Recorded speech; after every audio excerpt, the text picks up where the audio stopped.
अस्सलामु अलैकुम वरहमतुल्लाहि वबरकातुहू। एक ख़ूबसूरत मुकालमा है 14 अगस्त के मुतालिक आपके साथ शेयर करते हैं। हेलो पापा, कहाँ हैं आप? गुड़िया, मैं ऑफ़िस में हूँ। क्यों, क्या हुआ? गुड़िया ने कहा, पापा आप जल्दी घर आ जाएं, मुझे अपने फ्रेंड आमिर के साथ 14 अगस्त की शॉपिंग करने जाना है। घर कोई भी नहीं है, आप ही तो कॉलेज से ही अपने फ्रेंड के साथ शॉपिंग करने चली गई। मुझे वाइट शर्ट और ट्राउज़र लेना है ताकि कल जब मैं गाल पर दिल दिल पाकिस्तान लिखवाऊँ तो जो देखे वो देखता रह जाए। पिछले साल की तरह इस बार भी हम खूब इंजॉय करेंगे। आमिर ने 14 अगस्त के लिए नई बाइक भी ले रखी है।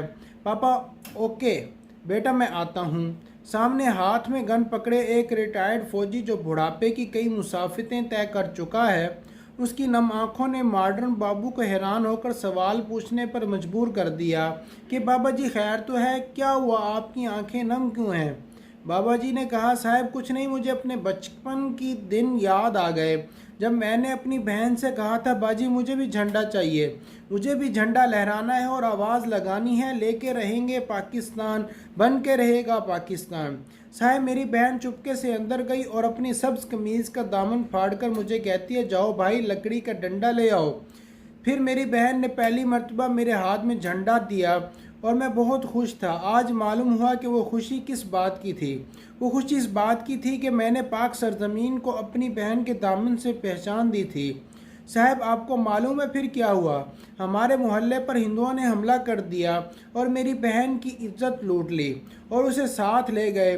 2 दिन बाद हमें अपनी बहन खेतों से मिली तो वो ज़हनी तवाज़ुन खो बैठी थी और उसकी ज़बान पर एक ही नारा था, बन के रहेगा पाकिस्तान, हम लेके रहेंगे पाकिस्तान।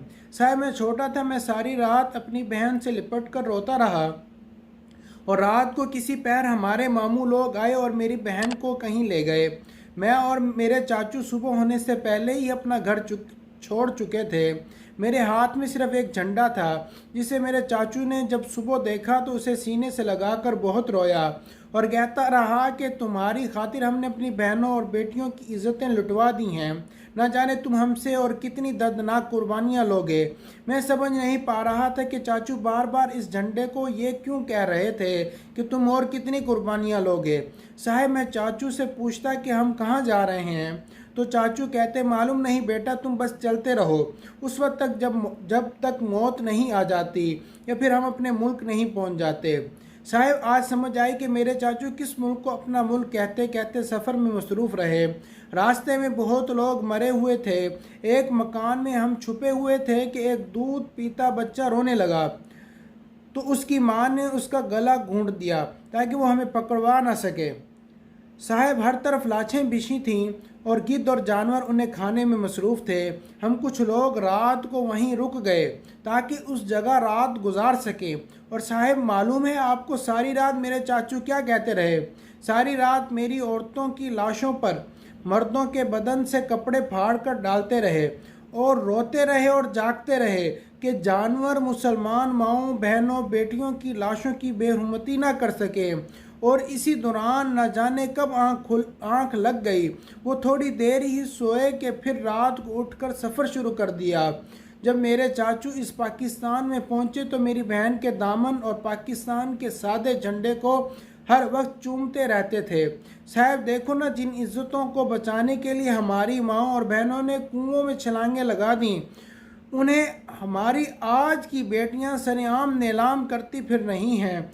उन्हें कौन बताए कि इस पाकिस्तान को हासिल करने का मकसद अपनी इज्जतें लुटाकर अपनी बेटियों की इज्जतें महफूज करना था। काश मैं इन्हें अपनी बहन का फटा दामन दिखा पाता। अल्लाहु अकबर कबीरा, अल्हम्दुलिल्लाहि रब्बिल आलमीन।